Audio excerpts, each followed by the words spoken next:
34వ అధ్యాయము.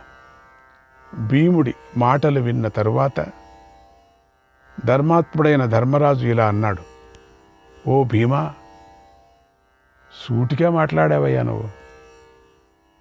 నా హృదయాన్ని బద్దలు చేస్తూ నిజాన్ని చెప్పావు. నిజమేది, నువ్వు చెప్పిందంతా నిజమే, ఇందులో సందేహము లేదు. ద్రౌపది కళ్యాణి చెప్పింది నిజమే, ఇందులో సందేహము లేదు.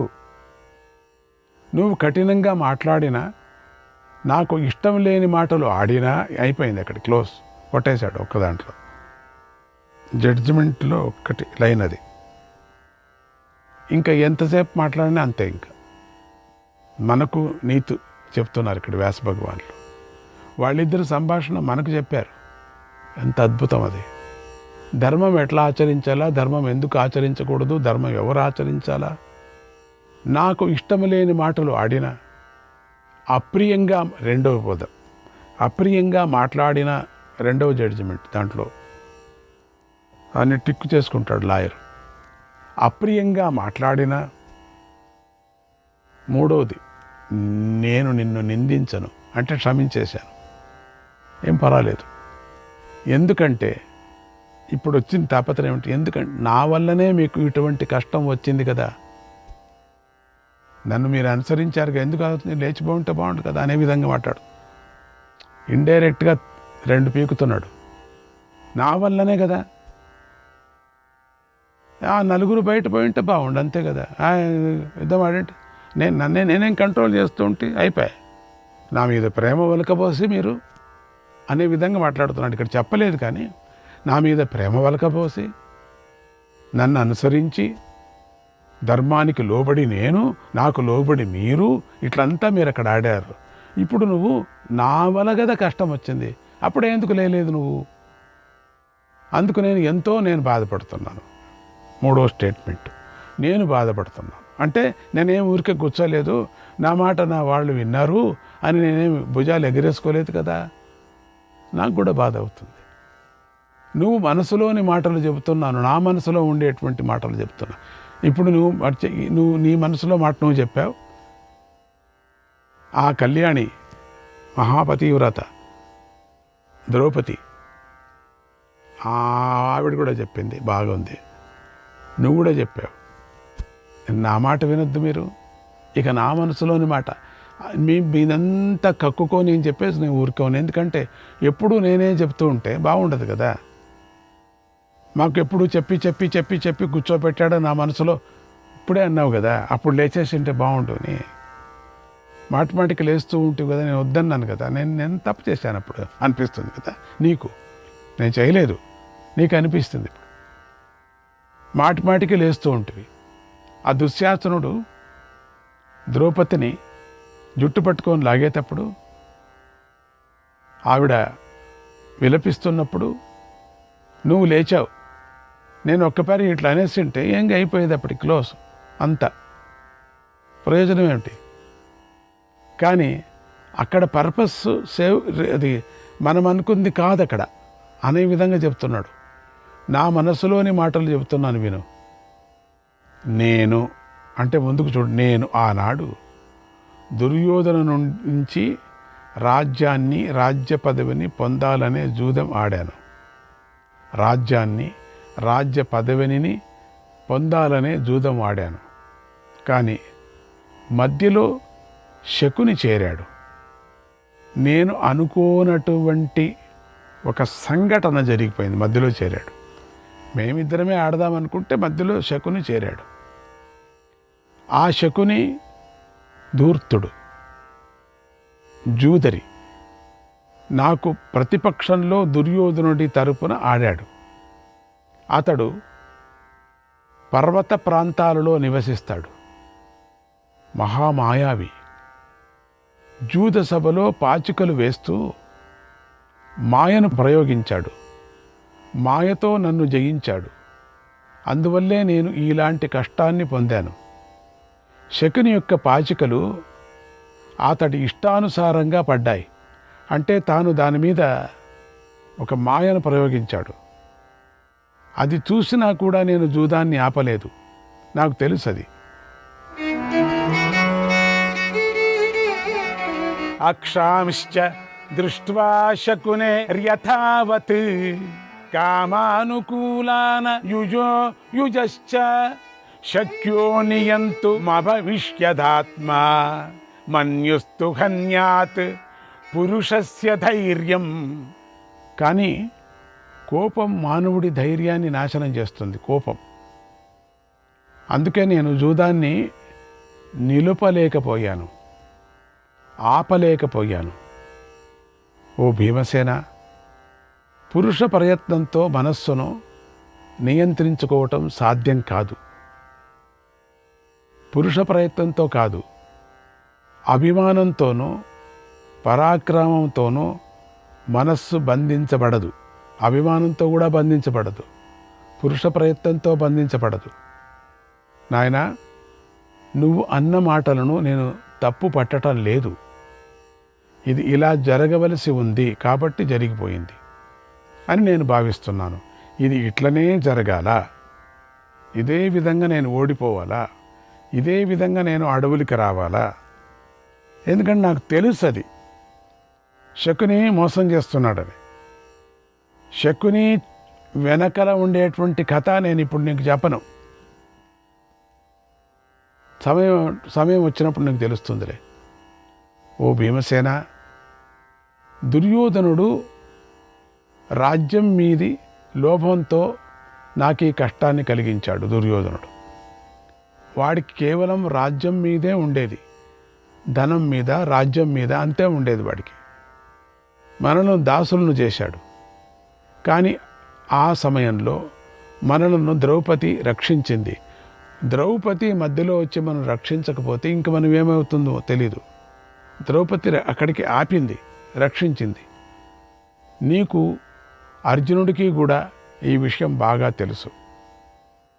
మనం మళ్ళీ రెండవసారి జూదానికి పిలువబడి వెళ్ళినప్పుడు దుర్యోధనుడు ఇంకో పందెం వేసి నిండు సభలో మనతో ఇలా అన్నాడు, ఒకే పందెంతో, ఓ ధర్మరాజా, 12 సంవత్సరాలు అరణ్యంలో అందరికీ తెలిసేలాగా జీవించాలి. తర్వాత 1 సంవత్సరం ఎవరికీ తెలియకుండా అజ్ఞాతంగా జీవించాలి. ఆ సమయంలో గూఢచారులు నిన్ను గుర్తుపడితే మళ్ళీ 12 సంవత్సరాలు వనవాసం చెయ్యాలి. ఈ విషయం తెలుసుకునే నువ్వు ప్రతిజ్ఞ చెయ్యి. అజ్ఞాతవాసం కాలంలో మాకు కానీ మా గూఢచారులకు కానీ తెలియకుండా సంచరించాలి. అలా రహస్యంగా గడిపితేనే నీకు ఈ రాజ్యం లభిస్తుంది. నేను ఈ ప్రతిజ్ఞను చేస్తున్నాను. మీ చేతిలో మేము ఓడిపోతే మేము కూడా భోగాలను విడిచిపెడతాం, నియమాన్ని పాటిస్తాం. ప్రతిజ్ఞా ప్రకారం మేము కూడా వనవాసం చేస్తాం అని ఆ నిండు సభలో దుర్యోధనుడు చెప్పాడు. మీకు జ్ఞాపకం ఉందా? అప్పుడు నేను అలాగే అన్నాను. తర్వాతే జూదం ఆడాను. కనుక నేను ఆ రోజున కౌరవ సభలో సత్పురుషులందరి సమక్షంలో నేను ప్రతిజ్ఞ చేశాను. నా ప్రతిజ్ఞ నెరవేరాలి కదా. ప్రారబ్ధం వల్ల మనం అందులో ఓడిపోవటం జరిగింది. రాజ్యాన్ని విడిచిపెట్టి ఇక్కడికి రావటం జరిగింది. ప్రతిజ్ఞ నేను ఎట్లా పోగొట్టుకుందో చెప్పు.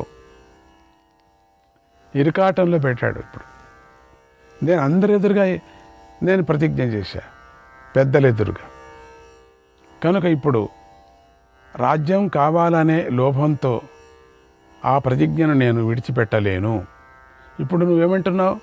రాజ్యాన్ని పొందాలంటున్నావు.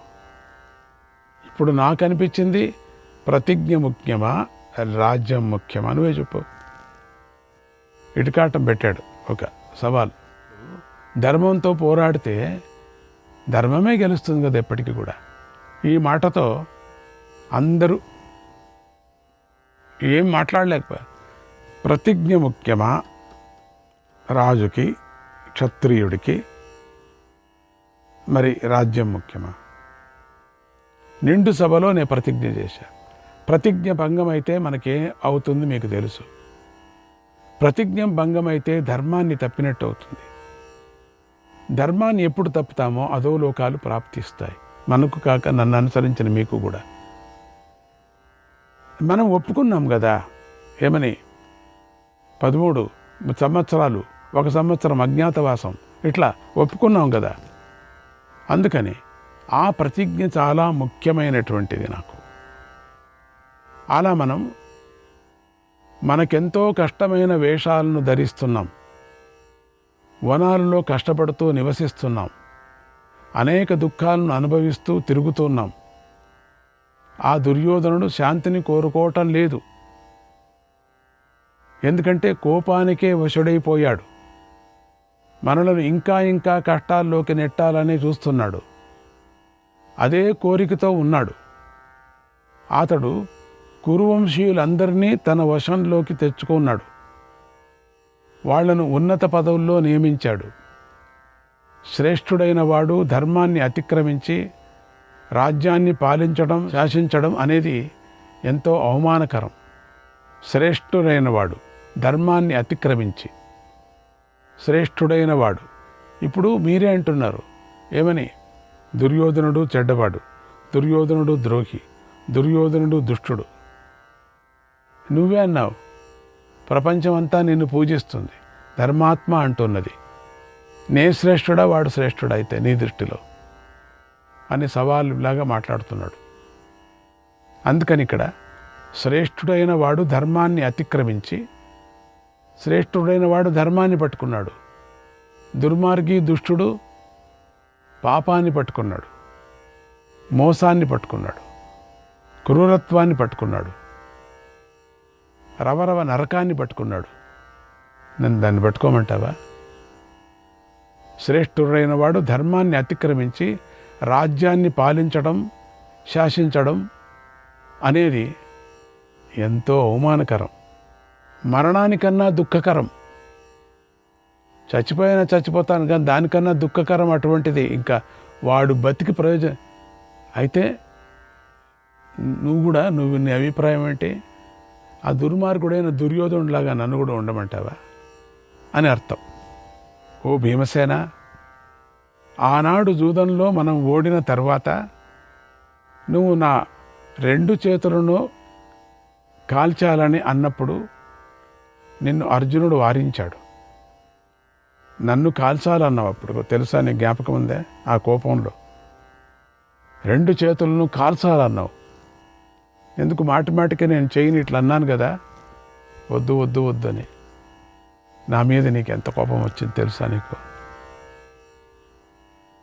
ఒక విషయం చెప్పు, నేను ప్రతిజ్ఞ చేయకముందే నన్ను ఎందుకు వారించలేదు?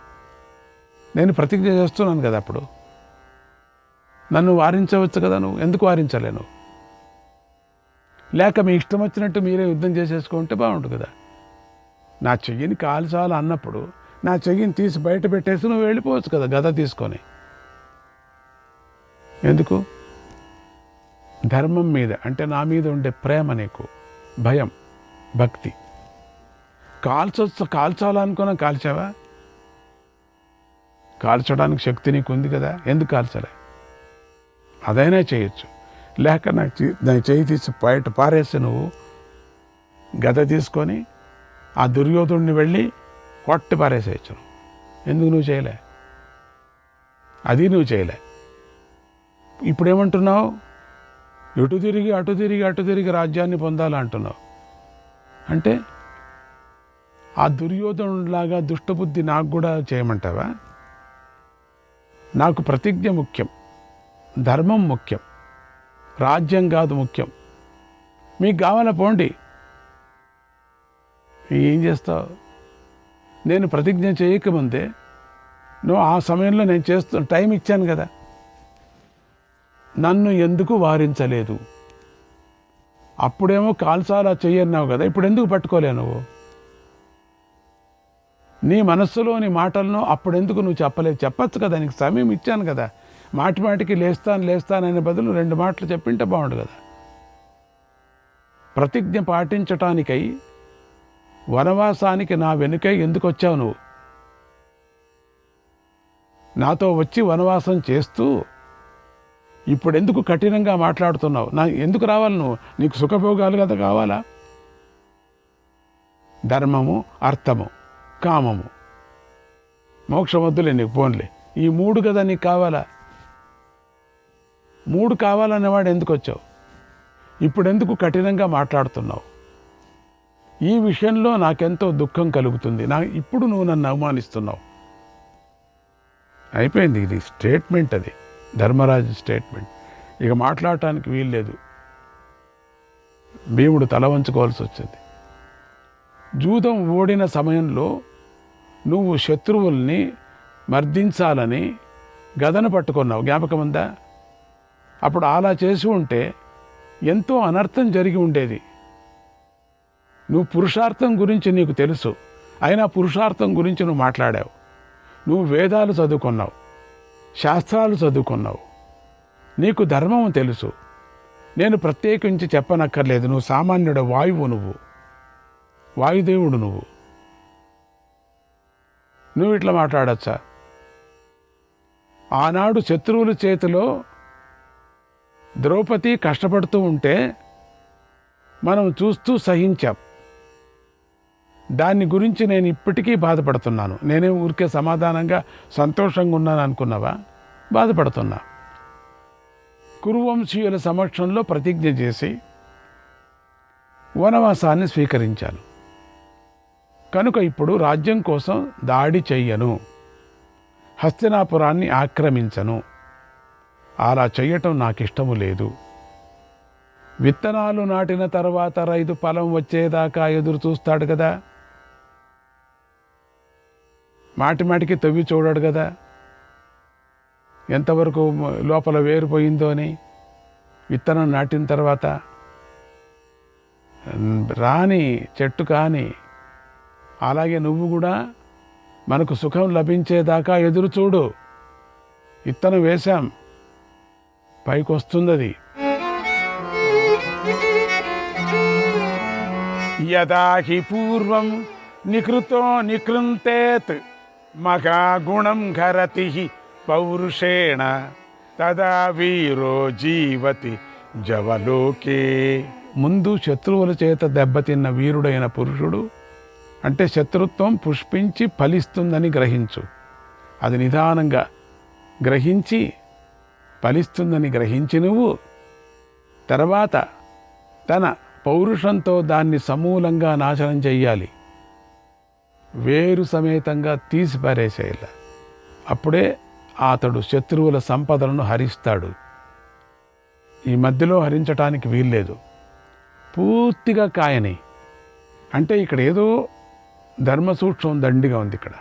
అందుకని ఈ విత్తనం వచ్చిన తర్వాత పండిన తర్వాత సామూలగ్రహంగా ఆ ముళ్ళ చెట్టును తీసి పారేసేయాలి. అటువంటి వాడే ఈ లోకంలో సుఖంగా జీవిస్తాడు. ఆ వీరపురుషుడే లోకంలో పూర్ణంగా సంపదను పొందుతాడు.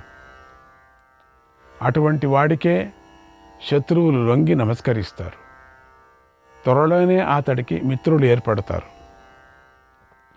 దేవతలు ఇంద్రుణ్ణి సేవించినట్లుగా అందరూ అతన్ని సేవిస్తారు. మిత్రులు అతన్ని ఆశ్రయిస్తారు.